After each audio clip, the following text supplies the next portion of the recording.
Well, hello, everybody, and welcome to Proline, the longest-running sports handicapping show in America. It is Thursday, direct from Las Vegas.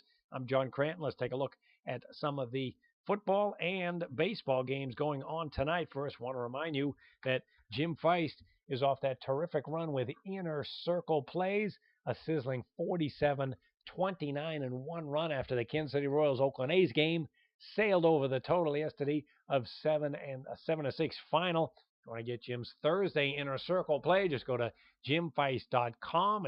All right, let's check out some baseball games going on tonight. We're going to start with this St. Louis Cardinals Pittsburgh Pirates battle. You got quite a shift in the money, too, in Vegas. Cardinals on the road again after that series at Boston, and they are a dog. They opened minus 115, or the Pirates minus 115 favorite, now up to minus 140. St. Louis plus 130 on the buyback. The total has gone up from 8.5 to 9. Cardinals having a nice run these last 2 weeks, 8-3. Now they come in here on a skid, and they blew that game in the ninth inning last night at Boston. But still, the offense has really been clicking during this 8-3 run, a perfect 10-0 run over the total. Going to see Adam Wainwright in the role of underdog here. He's a good record of 12-5, but he's been very hittable this season. Not surprising at age 35. And the team is winning under him 6-1 run. On the other hand, when he goes out on the road, he's only 4-4 record with an ERA of 7. So he's really struggled at times on the road, and they're going against him. The money is tonight.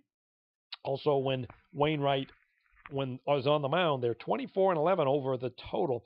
Meanwhile, the Pittsburgh Pirates, they're also in a bit of a race to stay alive here. 5.5 games out in the NL Central, while the Cardinals are just 2.5 out in the wild NL Central race. So it's a nice battle here going tonight. And the Pirates have a losing record overall for the season, and that includes at home, but they are on the role of favorite here. Pitching's been decent on the season, not great, but decent, ranked 12th in ERA. It's the offense that has really been disappointing. They're not bad at getting on base, 17th in baseball, below average, but they don't score runs, number 27th in baseball in runs scored. And they're going to have to go with James Talon tonight, 25-year-old pitcher who has a winning record, but an ERA of 4.50. Like Wainwright, he gives up a lot of hits on the season. The team is on a 6-3 run when he starts. However, at home, 4.88 ERA, not very good at all. And when this team plays at home, they're 21-6-1 under the total, and their overall run is 39-16, a 2-run under the total. However, the money here is moving on the over up to 9, and that's the way I would look at this game, as an offensive show tonight, with the way the Cardinals' offense has been clicking, and two pitchers who do give up plenty of hits and base runners. All right, let's take a look at the NFL games going on this weekend. We'll start with this game tonight. The Bills are playing at the Philadelphia Eagles, and nobody is really giving the Bills much respect here. They are a 4.5-point underdog at the Eagles. A couple of rebuilding teams here. Bills didn't look too good at home last week against the Vikings, a 17-10 loss. You got a below-average quarterback rotation. Tyrod Taylor isn't really that bad, but you're not going to see him a lot. And beyond that, you got T.J. Yates and Nate Peterman.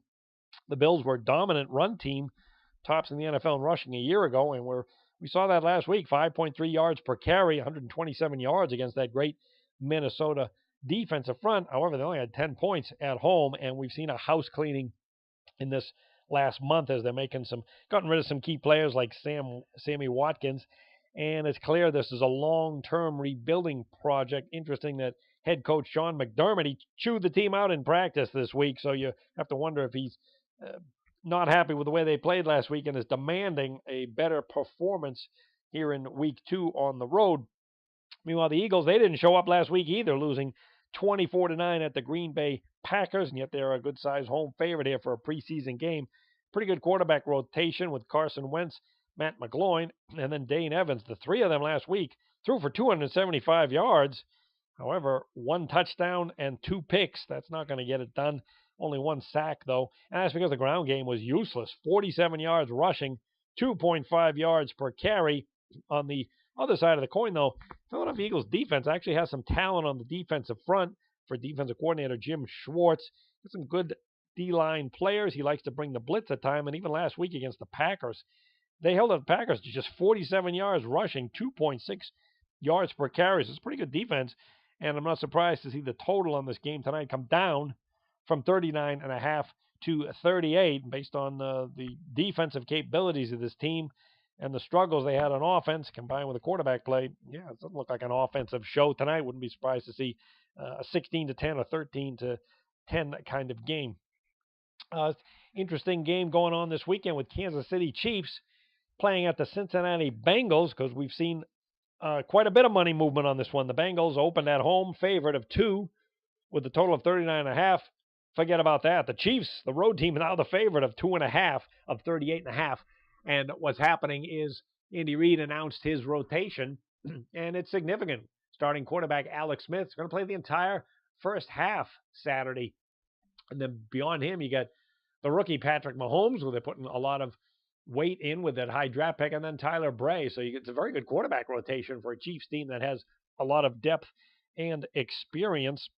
And even in last week's game, the first team offense with Alex Smith was terrific. They marched 75 yards to go up 7-0, and then they basically pulled him and went with Patrick Mahomes, and he had an impressive debut too. So it's a good quarterback battle, and now you got the starters playing more on the road, so that's why Kansas City is getting the money here. And then Cincinnati, their defense really took a step back last year with some the defections and some shoddy drafting, and I wouldn't be surprised to see them in the role of underdog here, which they are at home. They got some injuries too, with John Ross, a first-round pick wide receiver, and their running back, Giovanni Bernard. He's recovering from ACL surgery, which he suffered a year ago. Bengals really haven't put much into preseason, going 1-3 straight up and ATS. In fact, last year they lost both their home games. But also keep this in mind, Kansas City Chiefs, in week 2 of preseason, 0-14 against the spread, an astonishing trend mark. They haven't won a preseason game in week 2 since 2002, when Tom Brady was only in his second year as the starter, and yet here they are in the role of road favorite in week 2. All right, that'll do it for the Thursday edition. Remember, Jim Feist has that Inner Circle play going today, along with the baseball 3-pack. You can find that online. That'll do it for Thursday edition of Proline. We'll see you back on Friday, and good luck with the games, everyone.